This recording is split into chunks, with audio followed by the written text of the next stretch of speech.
The last king of Judah, the tragic story of Zedekiah, Sedecias.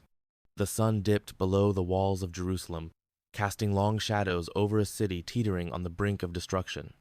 Within the palace, King Zedekiah paced restlessly, his robes trailing behind him as he wrestled with the weight of his kingdom's fate.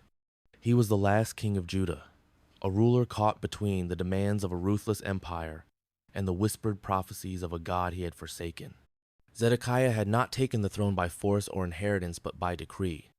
Nebuchadnezzar II, the mighty king of Babylon, had torn his nephew Jehoiachin from the throne, dragging him into exile along with Judah's nobles, warriors, and craftsmen. In his place, Nebuchadnezzar set Zedekiah as a vassal king or ruler meant to serve Babylon's will. Yet the weight of that crown was heavy. The people of Judah, battered by foreign rule, murmured of rebellion. False prophets filled Zedekiah's court speaking of deliverance, urging him to rise against Babylon. One man, however, stood apart from them, Jeremiah, the prophet of God. Jeremiah's words were not of victory, but of surrender.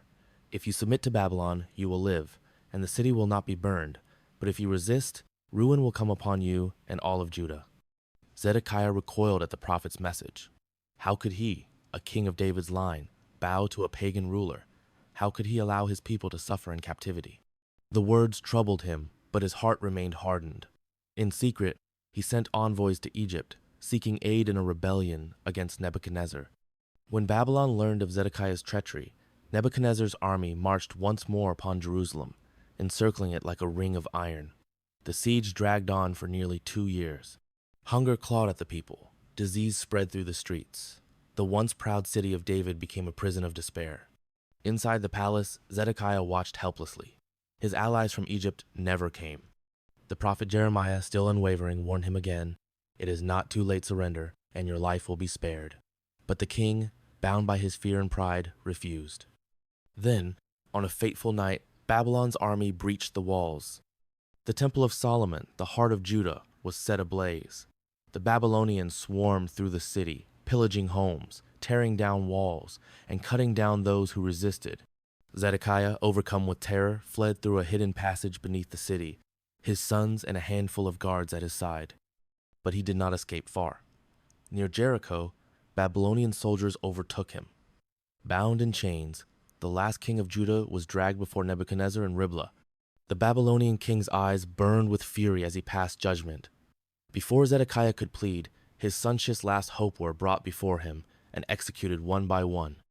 Their cries echoed in his ears as the Babylonians gouged out his eyes, ensuring that the last thing he ever saw was the death of his lineage. Blind and broken, Zedekiah was led in shackles to Babylon, where he would spend the rest of his days in prison. With Zedekiah's downfall, Judah was no more. The city of Jerusalem lay in ruins, its people scattered in exile. The warnings of Jeremiah had come to pass, and the Davidic throne stood empty. Yet, even in judgment, hope remained. The exile would not last forever. God's promise to restore Israel endured, and though the kingdom had fallen, a remnant would one day return. And so, the story of Zedekiah, the last king of Judah, became a tale of warning of what happens when a leader turns from wisdom, ignores the voice of truth, and chooses pride over surrender.